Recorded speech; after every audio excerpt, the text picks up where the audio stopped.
berpecah, bergaduh. Mereka kata kerajaan Madani ada ketegangan, tapi akhirnya terbukti di sini berkecai, bercakaran, pergelutan kuasa dan kedudukan. Orang nampak. Ini yang PAS tidak sedar, Perikatan tidak sedar. Orang nampak. Di luar orang nampak terang lagi bersuluh. People are not fools. Majoriti pengundi 39 tahun ke bawah bukannya bodoh. Mereka boleh nampak. Ini akan merugikan Perikatan pada PRU 16. Saya menolak Perikatan. Itu tak syak lagi. Tapi ini akan merugikan mereka. Jadi bila orang tanya saya, apakah kesudahannya? Kesudahannya mudah. Perikatan telah beri nyawa kepada DAP dan UMNO. Tanpa UMNO dan DAP perlu buat apa-apa. Awak lihat, selepas kekalahan Sabah, DAP mula bersuara benda-benda yang dia perjuangkan sebelum tu. Dia mula perbetulkan kelekaan dia.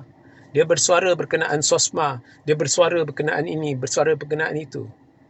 Mungkin jika perpecahan ini tidak melanda Perikatan, ianya akan makan masa lama untuk DAP ubati penyokong dia balik. Tapi dengan berlakunya benda ni, makin takut bukan Melayu. So, dia telah mempercepatkan kesedaran bukan Melayu. Malah Melayu sendiri. Macam mana ni berterabur Perikatan? Macam mana kita nak yakin ni mereka boleh mentadbir negara? Hadi cuba tenteramkan keadaan, dia kata tidak, kita tidak akan berpisah dari Perikatan. Tapi kalau awak lihat suara-suara dari dalam PAS pun ada yang mendesak keluar Perikatan. Jadi di dalam mereka sendiri pun bercanggah-canggah. Jadi orang boleh lihat tidak terurus. Faham? Ya. So itu sahaja. UMNO sudah dapat nafas baru, nafas tambahan. Begitu juga DAP, dan menuju PRU 16 yang saya jangka akan diawalkan.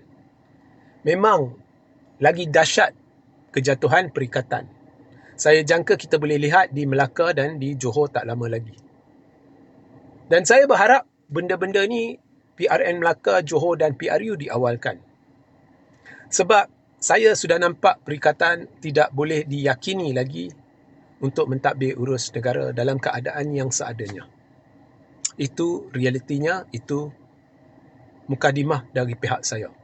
Sehingga kita berjumpa di lain masa. Assalamualaikum, salam sejahtera, salam kuat seketika.